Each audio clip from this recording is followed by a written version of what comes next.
During these uncertain and challenging times, routines have changed. Rules have changed, but some things remain the same. The New England Chevy dealers. Chevy is committed to helping you and keeping you on the road. Jenny and I are so proud of our longtime partnership with Chevy. The ones that get you where you need to go. Chevy cares.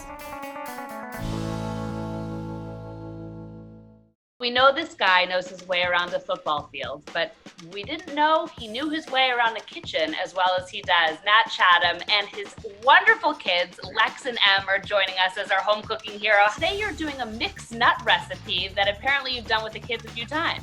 It's a really sweet treat that's smoked and then candied. It's something we like to do. I think this is great. And at the end of the day, everybody is looking for activities to do with the kids. And this is a great one. So where do we start? We're going to go with a 1/4, 1/4, 1/4, 1/4 mix for a total of just a pound of first pecans. We'll do another 1/4 pound of almonds, 1/4 pound of walnuts, and then we'll finish up with a 1/4 pound of hazelnuts. Thing here though, when you're smoking a nut, nuts are not all the same. So you kind of have to go to what's your meatiest nut. In this variety, that would be walnuts. Walnuts tend to, if you go short on the smoking, they'll be the one that's not done through quite as well. My secret ingredient with a lot of things I do, I cold smoke butter.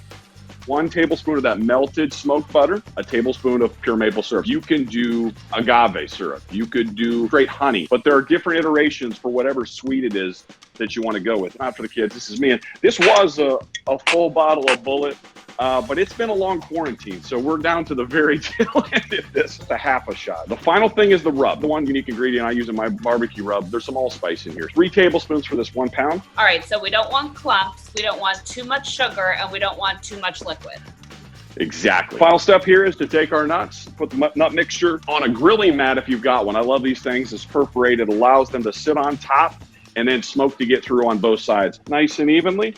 This just goes on your smoker for as close as you can get and hold it to about 200 degrees. Because I went with the allspice and there is kind of a berry back, there's coriander, different things in my rub, dried blueberries. This is the time to try out new spices, to try out some of the things in your spice rack that you haven't touched in months and months. Nice job, guys. Great job, kids. For folks who are interested in adding a smoker to their backyard, what brand do you suggest? I personally use one called RecTech, which is a direct ship. You got to look at it online. They'll send it to you. Traeger, something you can find up here in the Northeast. Places like Bass Pro Shop and maybe, Dick's Sports and things like that. They'll sell those Traegers pretty commonly. Matt Chatham and Lex and Em, the best folks supporting us today for these great mixed nuts. Thank you so much for cooking with us, or being this week's home cooking hero. We'll see you soon, Matt. Bye, Jenny. Thanks for having us.